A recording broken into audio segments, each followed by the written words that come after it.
A obesidade é um dos maiores problemas de saúde pública no mundo. A Organização Mundial da Saúde estima que, em 2025, cerca de 2 bilhões e 300 milhões de adultos estejam com sobrepeso e mais de 700 milhões obesos. O número de crianças com sobrepeso e obesidade no mundo poderá chegar a 75 milhões se nada for feito. A partir de agora, a Rádio Fapcom apresenta o documentário Saborosa Armadilha, os riscos do excesso de peso. A obesidade é uma doença crônica que pode vir de muitos fatores: ansiedade, depressão, falta de atividade física, genética e má alimentação. Dados do IBGE apontam que 60% da população brasileira está acima do peso. Uma em cada 3 crianças de 5 a 9 anos está acima do peso. 16% meninos e 11% das meninas já são obesos.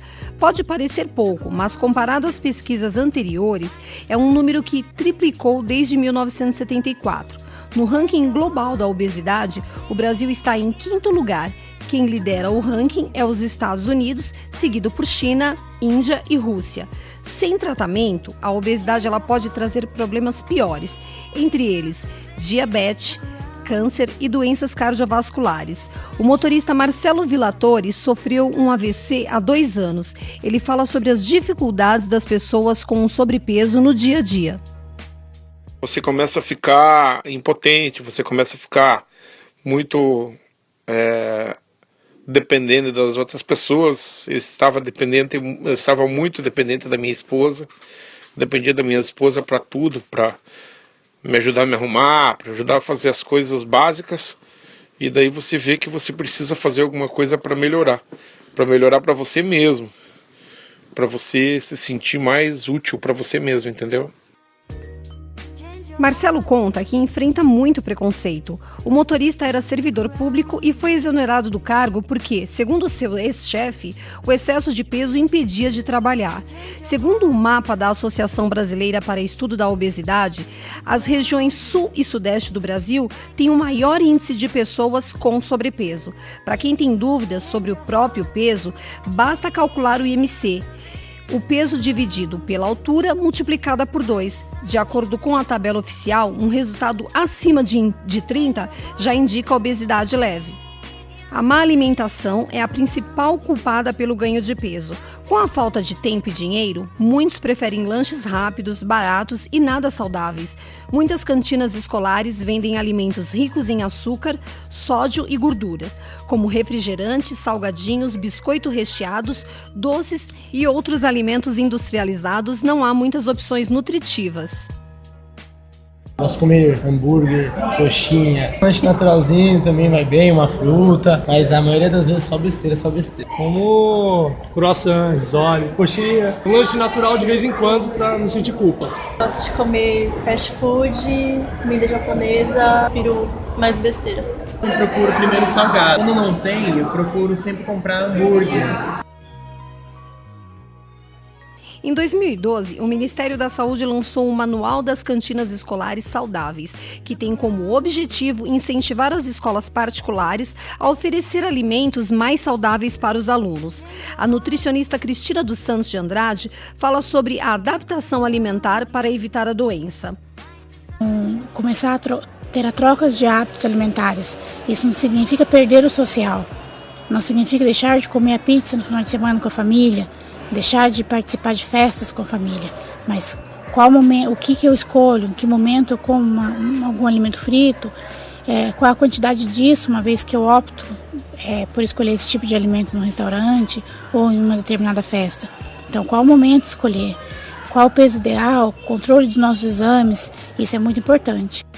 Cristina diz que em caso de cirurgia bariátrica é bom ter acompanhamento médico, porque quem tem sobrepeso deve entender que as mudanças alimentares ocorrem no corpo e na mente.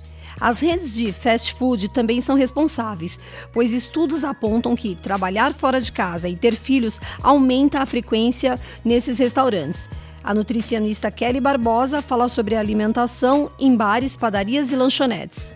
Nas indústrias com relação à alimentação, fica mais fácil ofertar uma dieta mais saudável e equilibrada, já que as mesmas devem atender o PAT, o Programa de Alimentação do Trabalhador.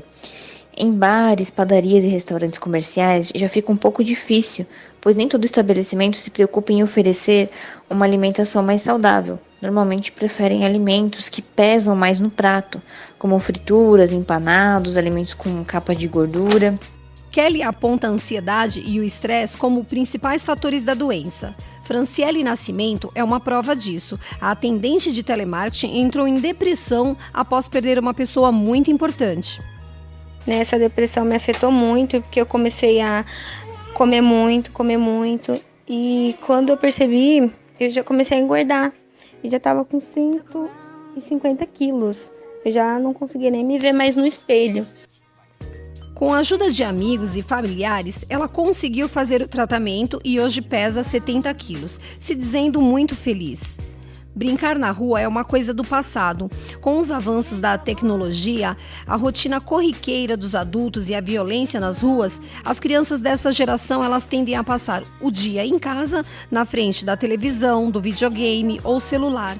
E além disso, a falta de tempo dos pais leva a uma dieta nada saudável, como explica a pediatra Aide de França. De uns 10 anos para cá, a gente está vendo um índice maior de obesidade pela dieta errada. Hoje as crianças não têm tempo de almoçar com os pais, nem jantar. Geralmente elas almoçam na escola ou em algum outro lugar, que são os fast foods da vida, que são comidas muito rápidas, mas geralmente com muito óleo, com muito carboidrato. E hoje essas crianças não estão ingerindo mais água, não estão comendo frutas, nem estão comendo mais hortaliças, porque os pais também não têm mais tempo, também não estão fazendo mais esse tipo de dieta. A ideia explica também que deve haver uma atenção maior se os pais têm ou tiveram um excesso de peso, pois a genética pode ser a culpada. A pediatra alerta para os riscos da obesidade infantil como hipertensão, sedentarismo, que pode ser tanto causa como consequência da doença. Para ela, a prevenção ainda é a melhor opção. Quando o excesso de peso chega a um nível grave, a doença ela não só traz riscos à saúde, mas também pode deixar marcas na vida de uma pessoa. Segundo a pesquisa feita em 2015 pela Universidade de Connecticut, 3 entre 4 pessoas afirmam que o peso é a principal causa do bullying na infância. E mesmo quando tratada, a obesidade ela pode deixar sequelas físicas no corpo da criança. A estudante Ingrid Esquilaro, que pesava 115 quilos aos 16 anos, conta que tinha peso a mais desde criança e era alvo de apelidos maldosos. Além do bullying, a parte física também ficou marcada, pois a sobrecarga de peso trouxe consequências durante a formação do corpo. Hoje eu carrego 3 hérnias de disco, eu tenho muito problema na coluna por eu ter sido obesa desde sempre. As minhas pernas, meu pé, eles são meio tortos, assim, por eu ter tido uma sobrecarga de peso muito grande quando eu estava em época de formação óssea, né? Então, isso é um fardo que você carrega para toda a vida. Ingrid diz que a preferência por doces foi a causa do ganho de peso. Na adolescência, decidiu cuidar da saúde. O resultado foi a perda de 44 quilos dos 115 que ela tinha.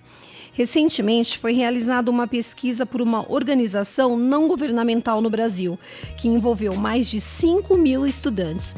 O estudo Bullying no Ambiente Escolar.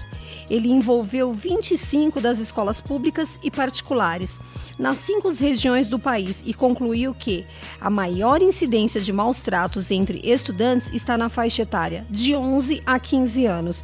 A estudante Graziela Santos é um dos exemplos de crianças que sofrem bullying em seu ambiente escolar. Estava saindo pro recreio, aí os meninos me chamaram de gorda, que eu como muito. Aí eu fiquei chorando muito e fiquei triste. Graziela vive diariamente o drama de ser motivo de piada entre os seus colegas de classe e nos diz sofrer muito com essa situação. Um dos maiores problemas da transição da vida infantil para a adolescência é a vergonha do próprio corpo. Insegura, as crianças perdem o entusiasmo com os estudos, deixam de ir às aulas, adoecem ou até mesmo desistem de estudar. O estudante Daniel Santos, ele também passa pela mesma situação, que é um problema genético em sua família. Só por causa eu ser gordinha, as pessoas da minha sala ficam me zoando de gordinho, botijão de gás, mundo, bola, uma parte de coisa. Eu não gosto disso. Isso é um racismo para mim. Tem tanto apelido que eu não gosto, muitos apelidos que eu não gosto também. As pessoas que são gordas estão tudo sofrendo isso. Então eu espero para vocês nunca xingar as pessoas gordas e sempre apoiar. Os pais ou responsáveis devem levar a criança obesa para fazer um tratamento adequado para a obesidade, pois antes do bullying entrar em cena, o excesso de peso já compromete a saúde da criança. É importante que a criança saiba que o motivo para o emagrecimento é a sua saúde e não a aceitação dos seus colegas. A terapia psicológica para a criança obesa é indicada, como explica a psicóloga Cleusa Sakamoto. Tudo que a gente quer, a gente pode fazer, tá? Então, uma criança em terapia, ela vai entender o que ela está fazendo para ela ficar com sobrepeso, tá? Se ela está bem, ela vai perceber se ela está infeliz, ela vai tentar entender por que ela está infeliz. E entender os motivos da nossa infelicidade ajuda a gente a se organizar para a gente buscar bem-estar, né? Não devemos dizer que toda criança obesa sofre problemas sociais. Muitas delas são bem aceitas em seu grupo, mas é certo dizer que elas não estão satisfeitas com a sua condição e imagem.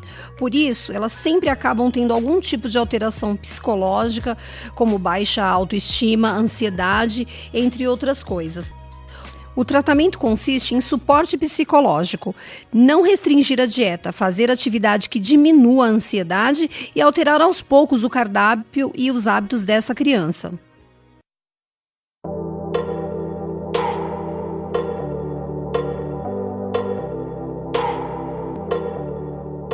Você está ouvindo o documentário Saborosa Armadilha, os riscos do excesso de peso. No próximo bloco, os tratamentos para a obesidade.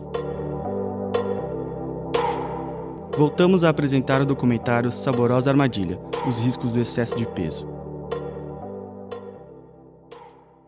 Antes de abordar os tratamentos médicos, atividades físicas e terapias comportamentais que buscam melhorar o quadro da obesidade, a solução é conversar sobre nutrição e bons hábitos alimentares.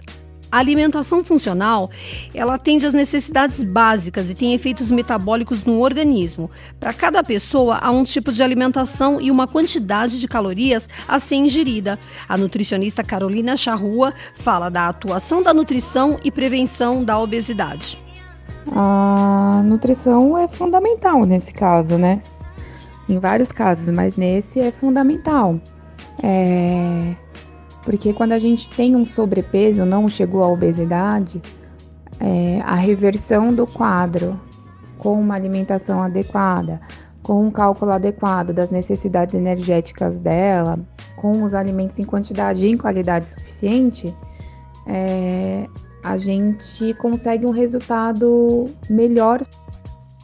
Além da escolha entre o que colocar no prato ou não, existem vários tratamentos alternativos que podem controlar o apetite e ajudar na perda de peso, como o consumo de chá verde, chá branco. A hipnose também é usada em alguns casos para ajudar no controle do apetite. E após o diagnóstico, o tratamento ele consiste no acompanhamento do paciente com endocrinologista, nutricionista e psicólogo. Tudo vai depender do nível de obesidade de cada pessoa, da sua saúde e a sua motivação para perder o peso. É o que relata Nicole Martins. A obesidade me tirou muita chance. Eu não namorei como as meninas normais, eu não casei como as mulheres normais. Eu não me formei porque eu era muito abusada, era muito maltratada. E às vezes isso ainda tem um peso, porque eu ainda não tenho a minha autoestima reformada. Mas assim, a cada dia a gente vai lutando para a gente conseguir. Quando há obesidade mórbida, a pessoa fica entre risco de vida. Uma gastroplastia pode ser indicada. Carolina Charrua explica. Às vezes uma obesidade do tipo 3, uma obesidade mórbida, quando já está no nível 3, ou uma obesidade que é já entrando numa obesidade mórbida, a gente precisa, às vezes, de alguma outra forma de intervenção. A nutrição sempre vai existir nesse momento, mas em alguns casos, no caso de obesidade mórbida, sempre existe a possibilidade da cirurgia bariátrica, Em casos de compulsão alimentar, a psicóloga Roberta De Favari comenta a necessidade do tratamento com psiquiatra, por ser uma doença mental em que a pessoa sente a necessidade de comer, mas quando não está com fome. Se houver necessidade, vai para encaminhamento do psiquiatra para apoio medicamentoso. E aí nós focalizamos toda a parte psicológica associada à alimentação, à representação do alimento na vida dessa pessoa, uma reconstrução cognitiva em relação à representação da alimentação na vida dessa pessoa. Um bom acompanhamento médico ele é importante para o sucesso da cirurgia. O Brasil é o segundo país no mundo que mais realiza cirurgias bariátricas, com 80 mil procedimentos por ano. As novas tecnologias tornaram as cirurgias mais seguras, rápidas e eficientes. A psicóloga Carolina Ribeiro passou pelo procedimento e comenta a sua experiência. Como paciente, eu acredito que eu me adequei bem a todo o processo cirúrgico. Primeiro porque eu já atuava na área e eu já sabia o que estava me esperando e todas as dificuldades que eu iria passar. A dificuldade com entalos, enjoos, náuseas, vômitos, síndrome de dumping, todo esse processo eu passei. Não me arrependo, faria de novo, hoje eu superei. Essas melhorias aumentaram a busca pela cirurgia. Durante ou após a operação, podem ocorrer complicações por esse motivo. A redução é indicada apenas nos casos de extrema obesidade. A estudante Cláudia Bastos passou pela operação por 2 vezes e conta os resultados pós-operatório que obteve. O meu processo da cirurgia bariátrica foi satisfatório, embora eu tenha tido problemas sérios. Durante o processo da cirurgia, tive que refazer. E depois da cirurgia, eu emagreci 40 quilos, só que eu fiquei escrava de todas aquelas vitaminas que a gente perde a absorção. A gente não tem mais. Vitamina D, vitamina B. Então, pro resto da vida, eu vou ter que ficar tomando esses remédios. Quando o excesso de peso é moderado, há tratamentos que buscam melhorar a aparência, diminuindo a quantidade de gordura localizada. São feitos em clínicas de estética e várias opções recomendadas pela esteticista Débora Bottini. Desde um tratamento com drenagem linfática, que são massagens específicas para melhorar o metabolismo, massagens redutoras, a eletrolipoforese, que são agulhas a partir de uma corrente elétrica, que também vão ter um gasto calórico. Temos a criolipólise, que vai fazer o congelamento da gordura, a radiofrequência, que é excelente, que além de fazer a quebra da gordura, você ainda tem um trabalho muito bom para a flacidez, colocando a pele de volta no lugar. Débora diz que estes tratamentos eles são indicados para casos leves de sobrepeso e podem melhorar muito visualmente. Para quem quer mudar a rotina e fazer exercícios, só precisa de motivação. A prática de atividades físicas é um ótimo tratamento para perder gordura, desenvolver os músculos e ganhar resistência. A supervisora operacional Angélica Alcântara frequenta a academia há 7 meses e diz que nesse período já sentiu diferenças na saúde e no peso. A disposição muda completamente e quando você começa a praticar com frequência, você já passa a ter a vontade, é como se o cérebro entendesse e sentisse falta do exercício em si para o corpo. Então, assim, muda muito. Durante esses 7 meses eu emagreci 4 quilos, mas eu não faço nenhum tipo de dieta. Eu emagreci somente com os exercícios mesmo. Angélica diz que mesmo sem dieta, passou a escolher opções mais saudáveis no prato e isso ajuda a ter uma condição física melhor. Para alguns pode ser fácil entrar num ritmo saudável, para outros pode ser mais difícil. O educador físico Cássio Provenzano recomenda as mudanças no estilo de vida, limitando as calorias e mudando os hábitos sedentários que as pessoas cada vez mais estão adquirindo atualmente. Eu acho que o meu papel como educador físico é incentivar esse aluno que se encontra acima do peso a vir para a academia, a entender o que é o esporte, o que é o treinamento e que ele sinta prazer em vir treinar, que ele sinta prazer em vir estar com a gente e que a atividade física entre na vida dele como uma rotina, mas que não entre na zona de conforto. Para os que escolhem o caminho mais saudável, com a prática de atividades físicas e reeducação alimentar, é necessário um acompanhamento de nutricionista e profissionais da educação física no dia a dia. Cássio considera muito importante o papel desses profissionais para motivar o paciente a não desistir. Os resultados eles podem ser demorados, mas, com o tempo, as mudanças farão diferença na saúde. Quem quer se manter num bom peso não precisa se prender a várias dietas e restrições, mas ele deve ter uma alimentação adequada ao próprio corpo. Você acabou de ouvir o documentário Saborosa Armadilha, Os Riscos do Excesso de Peso, uma produção dos alunos do 4º semestre de jornalismo da Faculdade Paulo de Tecnologia e Comunicação. Locução, Bruno Labronice e Márcia Moreto. Roteiro e produção, Flávia Rebeck, Juliane Avarenga, Vitor Moreto. Sonoplastia, Giovanni Buzelli e Israel Gomes. E orientação, professor Wagner Belmonte.